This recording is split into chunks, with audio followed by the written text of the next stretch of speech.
99 66 படத்துக்கு இசை வெளியீடு விழாக்கு வந்திருக்க எல்லாத்துக்கும் ஃபர்ஸ்ட் ஆஃப் ஆல் நான் தேங்க்ஸ் பண்ணிக்கிறேன்.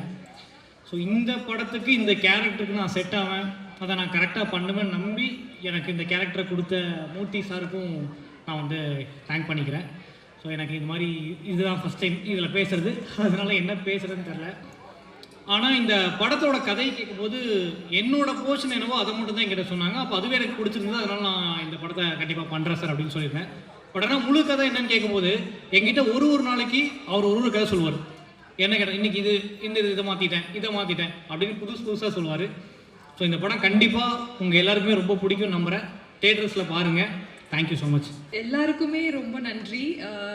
ஏன்னா இந்த படம் ஆரம்பித்ததே வந்து நாங்கள் எப்படி இருந்ததுன்னா, சரி ஓகே ஏதோ ஒரு சின்ன பட்ஜெட்டில் ஒரு படம் எடுத்துகிட்ருக்காங்க அப்படிங்கிற மாதிரி தான் இருந்தது. ஆனால் சத்தியமாக இந்த ஆடியோ லான்ச்சுக்கு வந்ததுக்கப்புறம் தான் எனக்கே தெரியுது இது சின்ன படம் கிடையாது, இது பெரிய படம்னு. தெரிஞ்சிருந்தால் முன்னாடியே சார்கிட்ட கொஞ்சம் ரெமுனரேஷன் அதிகமாக கூட கேட்டிருக்கலாம். ஏன்னா எத்தனையோ பேர் வந்து பேமெண்ட்ஸில் லாக் இருக்கோ, இல்லைன்னா பேமெண்ட்ஸ் கொடுக்காம ஏமாத்துறது, இந்த மாதிரி நிறைய விஷயங்கள் நடக்கும் நம்ம இண்டஸ்ட்ரியில். எனக்கே கூட நடந்திருக்கு. பட் இந்த சார் எப்படி, நம்ம மூர்த்தி சார் எப்படின்னா, வாமா எங்க அப்படின்னு சொல்லி கடைசி நாள் ஷூட்டிங் முடியும் போது முழு அமௌண்ட்டை கிளியர் பண்ணி எனக்கு அனுப்பின ஒரு பெரிய ப்ரொடியூசர் இவங்க. சத்தியமாக அதுக்காகவே ரொம்ப ரொம்ப நன்றி சார். ஏன்னா மனமார்ந்து நீ வந்து நல்லா நடிச்சிருக்கேம்மா, இந்தாம்மா உன்னோட ரெமுனரேஷன் அப்படின்னு சொல்லி கொடுத்துட்டு அனுப்பியிருக்கீங்க. யாருமே இதை பண்ணலை எனக்கு. So thank you so much for that. வெறும் ப்ரொடியூசர் மட்டும் இல்லை, ஒரு நாள் நம்ம ஷூட்டிங்குக்கு போனோன்னா ஒரு 10 வாட்டி கேட்பாங்க, சாப்பிட்டீங்களாமா அப்படின்னு. ஸோ எனக்கு மட்டும் இல்லை, நான் கூட நடிக்கிற ஆர்டிஸ்ட் மட்டும் இல்லை, அசிஸ்டன்ஸாக இருக்கட்டும், யாராக இருந்தாலுமே அவங்க எடுத்துக்கிற அந்த கேருக்காகவே இந்த படம் வந்து மிகப்பெரிய வெற்றி கண்டிப்பாக நடக்கும் சார். இது உங்கள் நல்ல மனசுக்காகவே இந்த படம் வந்து சூப்பர் ஹிட் ஆகும். விஎஃப்எக்ஸாக இருக்கட்டும், அதுக்கப்புறம் சிஜியாக இருக்கட்டும், அண்ட் மெயின் இந்த படத்தில் புத்தரை பற்றி அவங்க சொல்லியிருக்கிற அந்த மைன்யூட்டான ஒரு விஷயம் கண்டிப்பாக எல்லாருக்கும் ரொம்ப பிடிக்கும்னு நான் நம்புகிறேன். இதுதான் அந்த இந்த 9966 அப்படிங்கிற படத்தோட வெற்றிக்கு அது ஒரு பெரிய பாகமாக இருக்கும். ஸோ இதில் நான் வந்து பேயாக நடிச்சிட்ருக்கேன் அப்படின்னு சொல்கிறாங்க. இல்லை நார்மலான பொண்ணு தான், அப்பப்போ கொஞ்சம் பேய் வரும், கோவம் வர்ற மாதிரி தான் அப்பப்போ பேய் வரும். ஸோ அது ரொம்ப நேச்சுரலாக இருக்கும், யாருக்குமே அது நடிக்கிற மாதிரி தெரியாது. எப்படி நான் கோவப்பட்டா இருப்பேனோ அந்த மாதிரி தான் இருக்கும் இதில். ஸோ அதை நல்லா சூப்பராக என்கேஷ் பண்ணியிருக்காங்க நம்ம கேமராமேன் சார். அடிக்கடி நானும் என் கேமராமேன் சார் தான் சண்டை போட்டுட்ருப்போம். கேமராமேன் சார் காணும் இப்போ. சரி ஓகே, எப்போவுமே எங்களுக்குள்ள ஏதாவது ஒரு சண்டை வந்துடும். இதர் காஸ்டியூம்காக சண்டை வந்துடும், இல்லைன்னா அவங்க வந்து ரெடின்னு சொல்லி கூப்பிட வச்சு நிற்க வச்சுருவாங்க. ஸோ அந்த மாதிரி ஒரு சண்டை, ஒரு டாம் அண்ட் ஜெர்ரி மாதிரி தான் நாங்கள் போயிட்டு இருந்தோம். But sir you have done a beautiful job sir. Songs எல்லாம் பார்க்கும்போது எனக்கு ஆசையாக இருக்குது அந்த சாங்ஸில் நாங்கள் இல்லையே அப்படின்னு. எஸ்பெஷலி அந்த ஐயனார் சாங் பார்க்கும்போதெல்லாம், கருப்பு சாங் பார்க்கும்போதெல்லாம் ரொம்ப புல்லரிக்குது, ரொம்ப சந்தோஷமாக இருக்குது. இவ்வளோ பிரம்மாண்டமாக இந்த படம் இவ்வளோ அழகாக வரும் அப்படின்னு நான் எதிர்பார்க்கல. So I am very happy for that. And எங்கள் ஹோல் க்ரூக்கு கங்க்ராச்சுலேஷன்ஸ். இப்போ கூட அவங்க வந்து பின்னாடி தான் இருக்காங்க, வாங்க சார் கொஞ்சம் முன்னாடி உட்காருங்கன்னு சொன்னாலும் கேட்க மாட்டேங்கிறாங்க. Especially Raveendran sir, Raja sir, Moorthy sir, நம்ம பிஆர்ஓ எல்லாருக்கும் thank you so much. And special நான் மறந்து போயிட்டேன், ஸ்ரீதர் மாஸ்டர் ஐம் சாரி, நான் ஒர்க் பண்ண முடியல உங்க கூட. But I'm really a very big fan of your work also. Thank you so much. And எல்லாருக்குமே ரொம்ப நன்றி இவ்வளோ நேரம் நீங்கள் காத்திருந்ததுக்கு. அண்ட் இந்த படம் வந்து தியேட்டரில் போய் பாருங்கள், தியேட்டரில் விசில் அடிங்க, உங்கள் ஆதங்கத்தை, உங்கள் வந்து ஹாப்பினஸ்ஸை எல்லாமே தியேட்டரில் காட்டுங்க. Thank you so much. தமிழ் திரையுலகில் தயாரிப்பாளர்கள் வந்து விளம்பர மன்னன் அப்படின்னா நம்ம கலைப்புடி தான் சார். அவரையும் மிஞ்சிட்டார். அவர் ஒரு படத்தை விளம்பரம் பண்ணுவார், இவர் இங்கே 2 படத்தையே விளம்பரம் பண்ணிட்டார். சிங்கள அப்படி தான் இருக்கணும், உடக்கு தெரிஞ்சாலாக இருக்கணும். அப்புறம் ஒவ்வொரு இசை விழாவும் நானும் இயக்குனர் உதயகுமார் சாரும் கலந்துக்குவோம். அன்றைக்கி ஈவினிங் தான் ஃபங்க்ஷனாக, அன்றைக்கி 2 பேரும் அங்கே தான் பார்த்துக்குவோம். ஆனால் இன்றைக்கி காலையிலே முதல் போகணும் உதயகுமார் சார் தான், தம்பி இன்னைக்கு இசை வெளியீடு இருக்குது வந்திருக்கேன். சரி சார் சாப்பிட்டேன். அப்புறம் மத்தியானம் ஃபோன் பண்ணுறாரு, தம்பி இன்றைக்கி அலுவலக கூட்டத்தில் ஃபங்க்ஷன் இருக்குது வந்திருக்கேன். சரி சார். சாயந்தரம் தம்பி நான் கிளம்பிட்டேன். என்னடா இந்த இசையோட இவ்வளோ ஞாபகப்படுத்த மாட்டார், இவ்வளோ ஞாபகப்படுத்துகிறாரு அப்படின்னா அப்புறம் தெரிஞ்சது அவர் ரக்ஷிதாவோட ரசிகர், தீவிர ரசிகர். ஏற்கனவே அனௌன்ஸ் பண்ணிட்டாரு உலகத்துக்கு, இப்போ திரும்ப இப்பவும் அனௌன்ஸ் பண்ணுறாரு. அவர் இயக்க சங்க தலைவரா இல்லை ரக்ஷிதா ரசிகங்களோட தலைவரா? நிறைய சங்கத்துக்கு தலைவராக இருக்கார் அவர். ஆனால் இதில் ரொம்ப பெருமையாக இருக்கார். மூச்சு பார்த்துல எவ்வளோ மலர்ச்சியாக இருக்கு. ரக்ஷிதா ட்ரெயிலர் பார்த்தோம். இதில் பேயின்னு சொல்கிறாங்க, ஆனால் பேயின் ஒத்துக்க முடியாது. அவங்க எதாக நடித்தாலும் அழகு தான். பேயை நடித்தாலும் ஓகே, போலீஸை நடித்தா போலீஸாக மாறிடுவாங்க.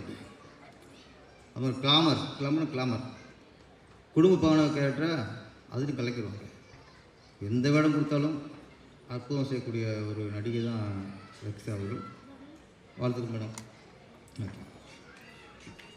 இங்கே வந்து உதயகுமார் சார் வந்து அப்புறம் இன்னொன்று ரகசியம், ரக்ஷிதாக்கா வந்து ஒன்று நம்ம எம்எஸ் மூர்த்தி தயாரிப்புள்ள அடுத்து அவர் தான் இயக்குனுங்கிற உறுதி சீருக்காக வந்திருக்கிறார்.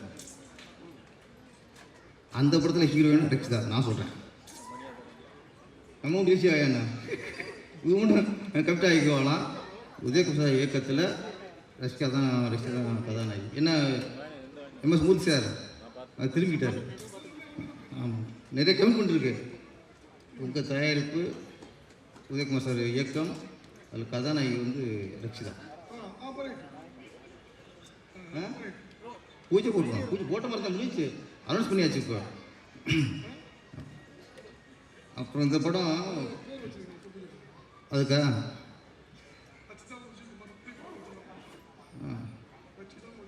ரக்ஷிதா குமார் உங்கள்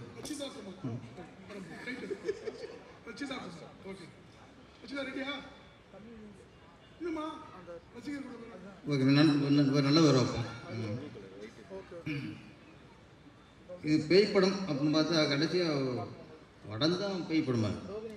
சாங்ஸ்லாம் பார்த்தா பக்தி படமாக இருக்கு.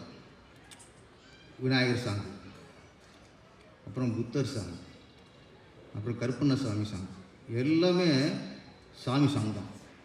அப்போ ஒரு பக்தி படம் பார்த்த நமக்கு பரவசந்தம் வந்ததை தவிர ஒரு பேய் படம் ட்ரெயிலர் பார்த்த பயம் இங்கே வரல.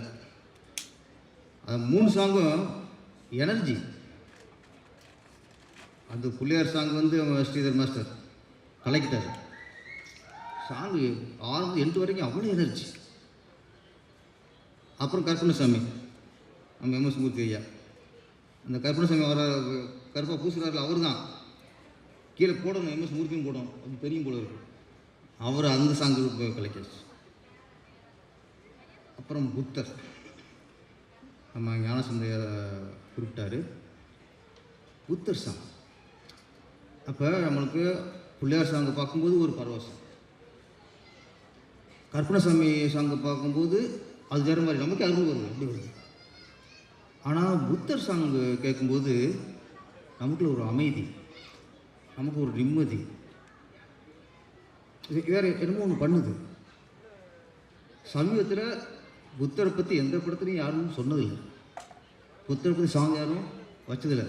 நான் கடைசியாக எனக்கு ஞாபகம் இருக்குது, உலகச்செட்டி மாடலில் அந்த புத்தர் கோயிலில் எம்ஜிஆரும் நம்பியை சண்டை விடுவாங்க. அப்படி எம்ஜிஆர் வெளியே வந்துருவார். ஆனால் ரொம்ப நாளைக்கு அப்புறம் ஒரு புத்தரை பற்றி ஒரு விஷயம் இந்த படத்தில் சிறப்பு. ஏன்னா நம்ம நாடு நிறைய சிலையை கடத்திருக்காங்க, ஆனால் ஒரு மதத்தையே கடத்துனாங்கன்னா அது புத்த மதம் தான். மதத்தையே கடத்துறாங்க. புத்தர் நம்ம இந்தியர், நம்ம இந்திய மண்ணில் பிறந்தவர், நம்ம இந்திய மண்ணில் ஞானம் பெற்றவர்.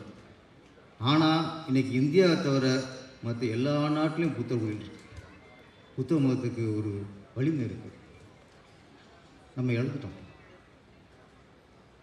ஒவ்வொரு சாமிக்கும் ஒரு பவர் இருக்குது. நம்ம அதை சொல்லுவோம், கல்விக்கு ஒரு சாமி, வீரத்துக்கு ஒரு சாமி, செல்வத்துக்கு ஒரு சாமி, ஊரை காக்கிறதுக்கு ஒரு சாமி, அசுரர் அழிக்கிறதுக்கு ஒரு சாமி. இப்படி நம்ம நிறைய சாமிகள் இருக்கு இந்து மதத்தில். ஆனால் ஒரு அமைதிக்கான சாமி, ஒரு ஞானத்துக்கான சாமி, ஒரு சாமி சிலையை பார்த்து உட்காந்தோம்னா நமக்குள்ள ஒரு அமைதி வரணும், நமக்குள்ள ஒரு ஞானம் தோன்ற மாதிரி தோணும். அது என்னென்னா புத்தர் தான். அதை இழந்துட்டோம். இந்தியாவில் நம்ம அருமையான ஒரு ஒரு புத்தருங்கிற ஒரு சாமியோட அருமையை இழந்துட்டோம். ஆனால் நம்ம எம்எஸ் மூர்த்தி அவர்களுக்கு நான் ரொம்ப பாராட்டுறது, நன்றி சொல்கிறது என்னென்னா, நீண்ட நாளுக்கு அப்புறம் ஒரு புத்தர் கோயிலில் புத்தரை பற்றி முழுக்க முழுக்க ஒரு சாங் வச்சதுக்கு அவருக்கு என்னோட நன்றி. இன்னொன்று, பேய் படம்னாலே அது கரெக்டாக எடுத்துட்டாலே பாதி ஹிட்டு. அதுக்கப்புறம் ட்ரெயிலர் பார்க்கும்போது அது தெரிஞ்சு வச்சு சாங்ஸே அவ்வளோ. ஆனால் 3 சாங்கு பார்த்தா ஒரு சின்ன படம் மாதிரி தெரில. ஒரு விஜய் படத்தில் உள்ள சாங் மாதிரி, அஜித் படத்தில் உள்ள சாங் மாதிரி. வேதாளத்தில் என்ன பிள்ளையார் சாங்கு, ஸ்ரீதர் சார் வேதாளத்துலையும் பிள்ளையார் சாங் வருமே. ஆமாம், அந்த ரேஞ்சுக்கு இருக்குது சார் பிள்ளையார் சாங். பிடிச்சிட்டேன் சார், அந்த ரேஞ்சுக்கு இருக்குது. இப்போல்லாம் சாங் வைக்கிறதுக்கு பயப்படுறாங்க தமிழ்நாட்டில். ஒரு சாங் வைக்கிறதுக்கு பயப்படுறாங்க, ஹீரோக்கு உதிகுசுக்கு பயப்படுறாங்க. இப்போ அப்படி இருக்க காலகட்டத்தில் 3 சாங் வச்சார்ல நம்ம எம்எஸ் மூர்த்தி, வாழ்த்துக்கள் சார். ஏன்னா பொட்டு வைக்கிறதுக்கும் விபூதி வைக்கிறதுக்குமே பயப்படுறாங்க, எங்கிட்ட சங்கி சொல்லுவாங்களான்ட்டு. இவர் முச்சம் 3 சங்கி வரும். அதனால் ஒரு பேய் படமாக பார்க்கல, இதோட பக்தி படம் தான் பார்க்குறோம். இப்போ எம்எஸ் மூர்த்தியோட தன்னம்பிக்கை, சுறுசுறுப்பு, இது ரெண்டும் கண்டிப்பாக அந்த படத்தை வெற்றியடை வைக்கும். நன்றி நன்றி நன்றி. இந்த ஃபங்க்ஷனுக்கு எனக்கும் என்ன சம்பந்தம்னா, தம்பி பியர் புவன் வந்து நான் பழைய வண்ணாரப்பேட்டை பண்ணுறப்ப என் கூட அங்கேருந்து அசோசியேட் ஆகி, இந்த அப்புறம் மௌனம் ரவி சாருக்கு அப்புறம் பியரோ மாதிரி என் கூட ட்ராவல் பண்ணிகிட்ருக்காரு. ஸோ இந்த படம் தான் புவன் இல்லை, நான் சுரேஷ் சந்திர சார் கூட ஒர்க் பண்ணுறேன். ஆனால் புவனுக்காக எங்கே கூப்பிட்டாலும் எப்போ கூப்பிட்டாலும் போய் நின்றுடுவேன். அப்படி தான் வந்தேன். ரொம்ப ஹெக்டிக்கான டைம் தான், ரொம்ப டைட்டான ஷெடியூல். இந்த போஸ்ட் ப்ரொடக்ஷன் ஃபைனல் ஸ்டேஜில் இருக்குது. புவன் ரொம்ப கம்பல் பண்ணி கூப்பிட்டாரு. ஆனால் இங்கே வந்ததுக்கப்புறம் ரொம்ப சந்தோஷம். கூப்பிட்டதுக்கு இது ரொம்ப ஒரு பாசிட்டிவான ஒரு அரங்கமாக மாறி இருக்கு. அவர் எம்எஸ் மூர்த்தி சார் ரொம்ப பாசிட்டிவான மனிதர். நீங்கள் ரொம்ப பாசிட்டிவ். உங்கள் பாசிட்டிவ் எப்படின்னா இவ்வளோ பெரிய அரங்கம் ஃபுல்லாக பரவுது சார். அவ்வளோ ரொம்ப பாசிட்டிவான அதான் சார். அது வந்து உங்கள் பிஸ்னஸ் டாக்டிக்ஸ். இங்கே இருக்கவங்க பார்த்ததுன்னு வெளியே ஒரு எல்இடி ஸ்க்ரீன் வச்சு 2 ஸ்க்ரீன் 2 திசையில் வச்சுருப்பார். ரொம்ப பாசிட்டிவான மனுஷன். கொஞ்சம் சினிமாவும் படித்து தான் வந்திருக்காரு. இல்லைனா டைட்டில் வந்து அந்த மாதிரி சூஸ் பண்ண முடியாது. ஒரு டைட்டில் அந்த படத்தோட கதையை சொல்லுது. 2வது படம் மாஸ்டர் வந்து ரொம்ப நல்ல ஆக்டர், கரெக்டாக யூஸ் பண்ணியிருக்காரு. அந்த டைட்டிலுமே அந்த சைபீரியன் ஹஸ்கி பற்றின படம், அதை பார்த்தாலே தெரியும். ஸோ அந்த மாதிரி டைட்டில் சூஸ் பண்ணுறப்ப ஒரு சினிமா கற்றுக்கிட்டு தான் சினிமா வந்திருக்காரு அப்படின்னு தோணுது.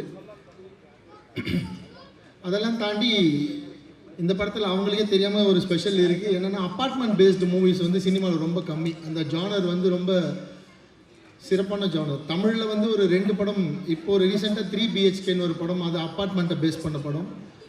அண்டு இதே மாதிரி த்ரில்லர் ஜானர், ஹாரர் ஜானர்லேயே இன்னொரு படம் வந்திருக்கு. அது 13B, மாதவன் சார் நடித்து. அது ரொம்ப பெரிய ஹிட் பேன் இண்டியா லெவலில்.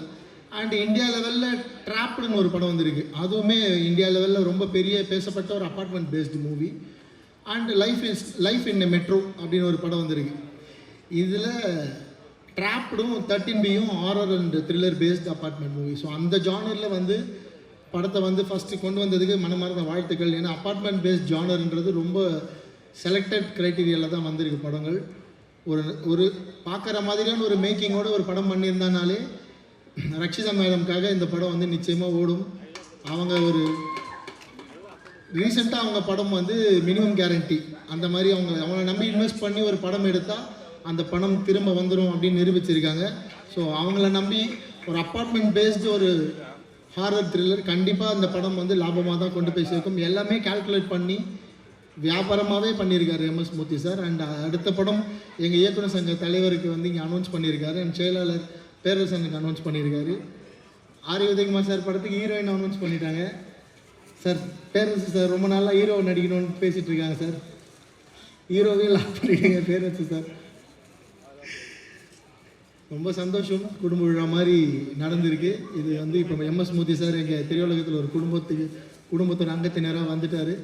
இந்த திரைப்படம் மாபெரும் வெற்றி அடையட்டும். இவருடைய அந்த நேர்மறை சிந்தனை இந்த திரைப்படத்தை முழுக்க இருந்து அது மக்கள்கிட்டையும் போய் சேரட்டும். சார் நீங்கள் தொடர் ப்ராஜெக்ட்லாம் சக்ஸஸ்ஃபுல்லாக போகட்டும். இந்த படத்தில் வேலை செஞ்ச அத்தனை கலைஞர்களுக்கும் என்னுடைய நண்பர் ராஜேஷ் ஒர்க் பண்ணியிருக்காரு டப்பிங். அவர் தான் எனக்கு படத்துலேருந்து என் கூட டப்பிங் கோஆர்டினேட்டர் இருக்கார். ஸோ அவருக்கும் தம்பி புவன் அவர்களுக்கும் மாஸ்டர் ஸ்ரீதர் மாஸ்டர் அப்புறம் நிறைய பேர் இருக்காங்க ஃப்ரெண்ட்ஸு. இங்கே வந்ததுக்கப்புறம் தான் பார்த்தேன். ஸோ அத்தனை பேருக்கும் என்னுடைய மனமார்ந்த வாழ்த்துக்கள். மிகப்பெரிய வெற்றி அடையட்டும். தொடர்ந்து படம் பண்ணுங்கள் சார். நிச்சயமாக நீங்கள் சினிமாவில் ஒரு மார்க் பண்ணிவிட்டு ஒரு பேர் வாங்கிட்டு தான் போவீங்க சார். வாழ்த்துக்கள் சார்.